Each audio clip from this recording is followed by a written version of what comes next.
Is it a crime to insult somebody in public? Yes. Yes, it is. The crime, posting a racist cartoon online.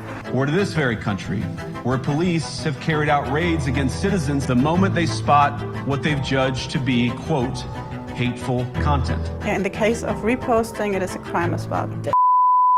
Hello and welcome back to my channel. If you're new here, I am V. Thank you so much for checking out this video, and if you are a returning subscriber, thank you so much. I appreciate all of your love and your support. Okay, this video is titled "The Truth About Free Speech in Germany." I like reacting to videos like this because it helps me, get enlightened about one or two facts, that goes on in Germany. In the course of watching this video, if you resonate with my reaction, please do well to like, share and subscribe to the channel. Plus you can leave a comment in the comment section.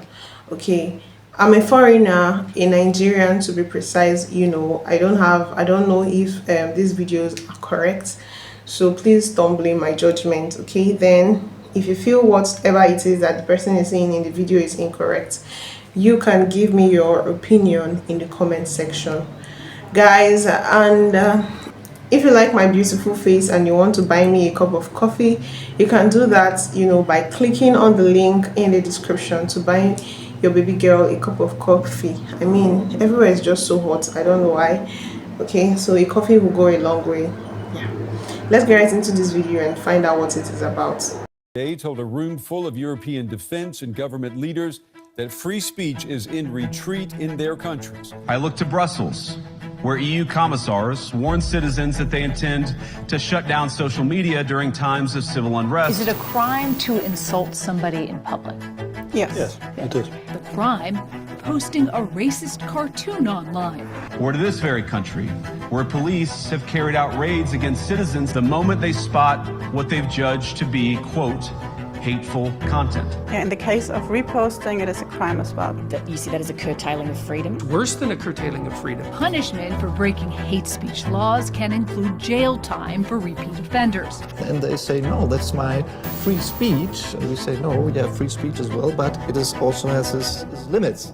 Free speech. This is a very hot topic right now for two reasons, I think, that are kind of buzzing around in the news. One, J.D. Vance, the Vice President of the United States, gave a talk at the Munich Security Conference last week where he was very critical of European countries when it comes to free speech. Additionally, 60 Minutes ran a piece last week on German authorities cracking down on speech online. It's okay to criticize a politician's policy, but not to say, I think you're a jerk and an idiot. Exactly. Yeah. These two things coming together right now, free speech is a big topic. So let's speak freely on freedom of speech. So in the United States, it's the First Amendment that guarantees the right to free speech, with very few exceptions. It's one of the broadest protections of expression in the entire world. The exceptions are things like incitement to imminent violence, defamation, or direct threats. Aside from those things, people can say just about anything without having the government interfere.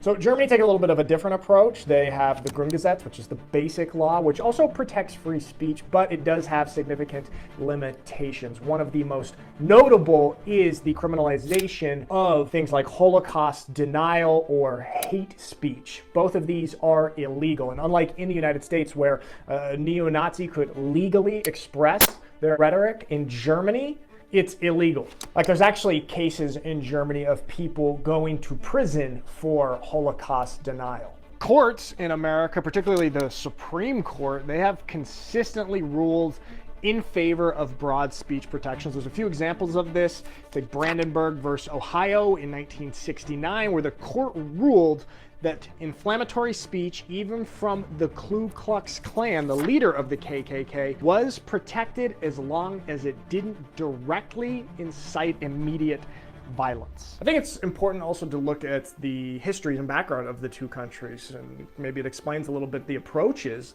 of how the countries take on free speech. The United States sort of founded on this idea of liberty and rejecting tyranny and government overreach. Germany, on the other hand, experienced the time with the Third Reich. where propaganda was weaponized to control the population. I think these things are really influential on how the two countries approach the subject of what the countries are trying to avoid with their laws and their take on free speech. In the United States, even groups that have been the victims of certain speech, they have actually come to the defense of the rights of these groups to express their views. There's a great example of this, the National Socialist Party of America versus the village of Skokie. This is from 1977. In the case, a neo-Nazi group actually planned a march in this town, and it was a town with a very large Jewish population, including many Holocaust survivors even. The ACLU, the American Civil Liberties Union, they actually defended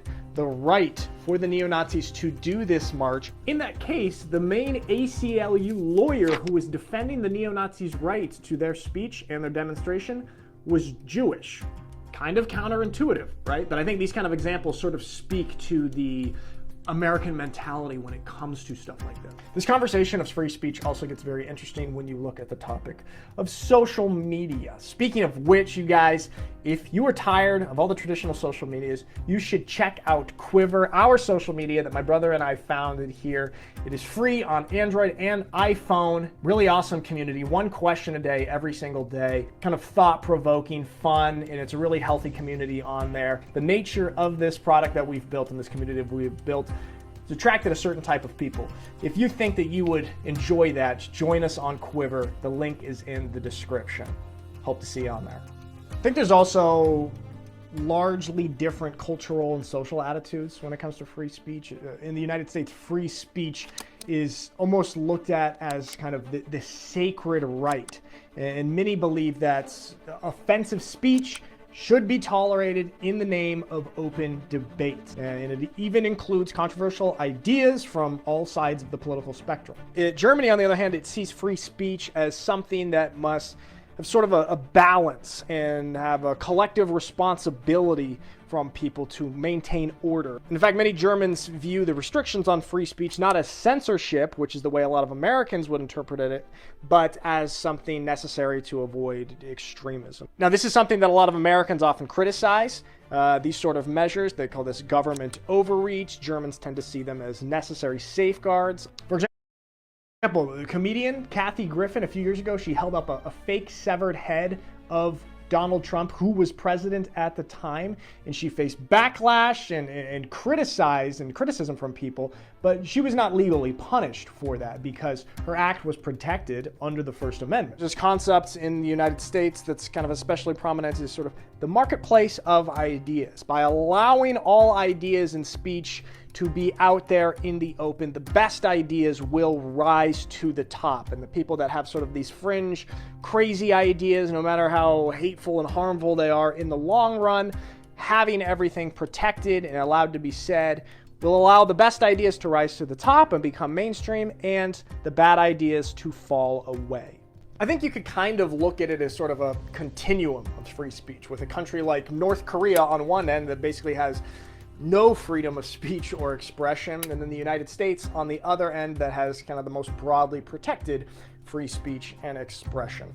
And you can kind of look at it as sort of the idea of absolute free speech would be on this end of the spectrum. And the United States is the closest to that, I would say. Whereas I think an accurate description of Germany's situation may be something like conditional free speech. It's not nearly in the direction of something like North Korea, but it is not as far towards absolute free speech as the United States is. You could also argue that the United States is not absolute free speech because of the certain limitations that it does have on there, but it's definitely further towards free speech absolutism than a country like Germany. The argument there that I think some Americans would make would be, okay, well then conditional free speech is not free speech by definition. Other people would argue on the other side, but that would be a point that some people would bring up. I'm very curious to hear your guys' thoughts on freedom of speech from the United States and Germany and any other country here. Interesting conversation. Do not forget to check out Quiver with the link in the description. Hope to see you on there. Give me a follow. Hope you have a lovely day, and I will see you next time. It's so funny how these people, before they go into power, you know, they make all kinds of promises, all kinds of, like, they say so many things, and when they go into power, when they are officially in the office and they are going, you know, the opposite direction of what they say that they are going to do, and you complain, it is tagged a hate speech. Most of the time, you know, people get offended when they are talking, because the things that these government persons or any organization must have promised before they get into power, and they are not doing it, you know, out of anger, you might mistakenly use words like you're a jerk, you're a stupid, you are a fool, and all that.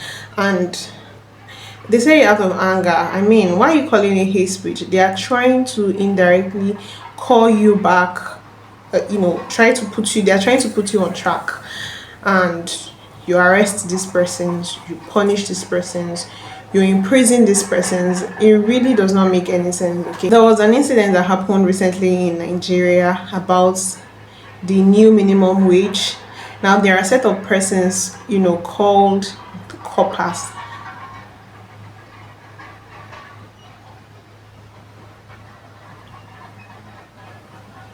There are some set of persons, you know, called coppers in Nigeria, and these persons are graduates, you know, from the university. And yeah, after graduating, you'll have to serve your country for, say, a space of 1 year. Now, considering the rate of inflation in the country, prices of things, you know, skyrocketed, and the salary they pay these corps members, like, it was so low. And even civil servants and other class of workers, you know, took to the streets and demonstrated, requesting for an increment in the salary, the minimum wage. Yeah, so the Senate sat, the government, they decided that they are going to increase the minimum wage to 77,000 naira from 33. Okay, it said it was going to be increased to 70,000 naira from 30,000 naira. Okay, so now the demonstration, you know, happened in the month of August 2024. Yeah, and up to this point today, as I'm so at the time I am filming this video, it has been passed into law officially that they should start paying the new minimum wage. But up until this point, like, they have not started paying. Now, there's a head of the corps members all over the nation. It is called the Director General of the NYSC. So this man took to the internet and gave a speech, because corps members were crying. People were still crying that we're literally suffering in this country. We need an increment in our salary. So the DG, Director General, took to the TV and, you know, said that they are going to start paying this money, that they are going to start paying the money from the month of February. That was last month, February 2025, that they are going to start paying the money. And yeah, he made that statement in one gathering like that. The next thing we saw is that the Director General was impeached. Why? Well, that is the kind of people we have in government. That is the kind of leaders we have. Most of the time they don't keep to their promises, and before they go into power, they want to say things that will make you vote for them, literally. And at the end of the day, there's a saying that goes that when an elephant is dancing, that it is the grass that suffers. At the end of the day, the people are suffering, and if you try to talk, it is tagged a hate speech. It really does not make any sense. Anyways, guys, this is my take on this video. What do you think about the freedom of speech? Okay, Let me know in the comment section what you think, and thank you so much for watching. Like, share and subscribe to my channel. Check through my channel, I have other videos that you'd love to see, and yeah, see you right in my next one. Bye.